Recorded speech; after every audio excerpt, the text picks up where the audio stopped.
Alright folks, let's talk about Islam. Now I know what you're thinking. Isn't that a religion where everyone just prays 5 times a day? Well, you're not wrong, but it's like saying America is just about apple pie. Sure, it's delicious, but there's a whole lot more to it. In Islam, those 5 daily prayers, just one piece of a bigger picture.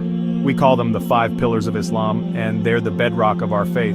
Think of them like the 5 essential ingredients in a killer biryani recipe. You leave one out, and the whole thing falls apart.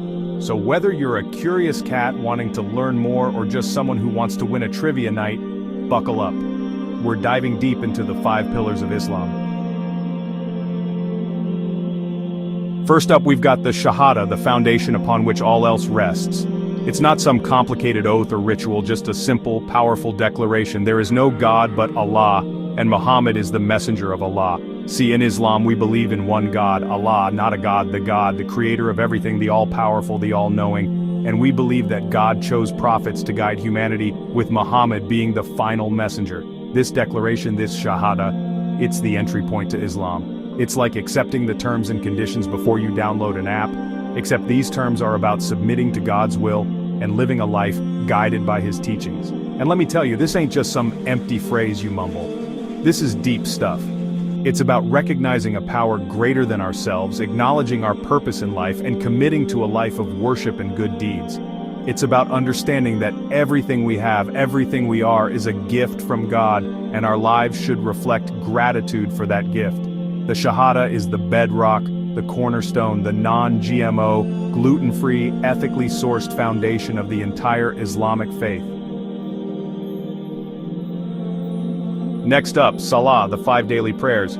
Yeah, you knew this was coming. 5 times a day, Muslims around the world face Mecca, the holiest city in Islam, and perform a series of ritual movements and recitations. Now I know what you're thinking, 5 times, that's a lot, man, and yeah, it can be a challenge, especially with a busy schedule.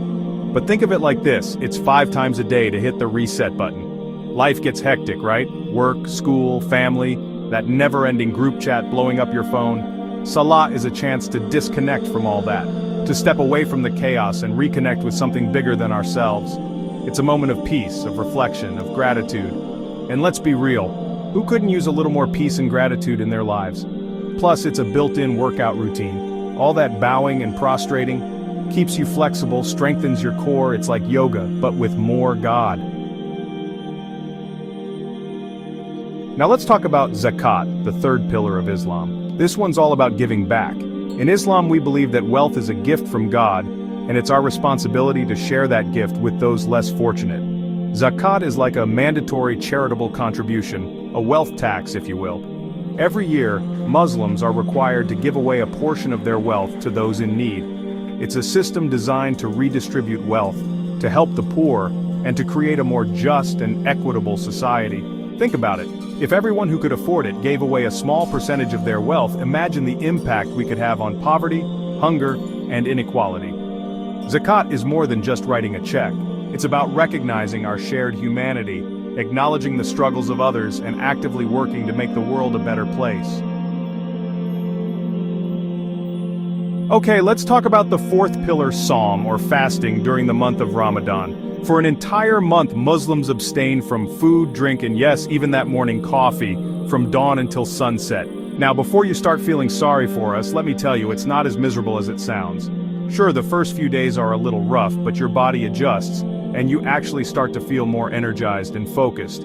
But Ramadan is about so much more than just not eating. It's a time for spiritual reflection, for self-improvement, for breaking bad habits and strengthening our connection with God. It's about empathy too. When you're fasting, you experience a sliver of what it's like to go without, to feel the pangs of hunger. It makes you more grateful for what you have, and more compassionate towards those who don't have enough. Last but not least, we have Hajj, the pilgrimage to Mecca. Every year, millions of Muslims from all walks of life, from every corner of the globe, converge on Mecca to perform this once-in-a-lifetime journey. Imagine this, a sea of humanity, all dressed in simple white garments, circling the Kaaba, the holiest site in Islam. No distinctions of race, nationality, or social status, just millions of people united in their faith, all equal in the eyes of God. Hajj is a journey of a lifetime, both physically and spiritually. It's a test of patience, endurance, and humility. It's about detaching from worldly possessions and focusing on our relationship with God. It's about returning to our essence, to the core of our being, and recognizing that we are all just humble servants of the Almighty. So there you have it, folks, the 5 pillars of Islam. They're not just empty rituals or arbitrary rules, they're a blueprint for a meaningful life, a life of purpose, compassion, and submission to God. They're about connecting with something bigger than ourselves, about striving to be better versions of ourselves, and about making the world a more just and equitable place. And if you're interested in learning more, I encourage you to do your research, ask questions, and keep an open mind. Peace out.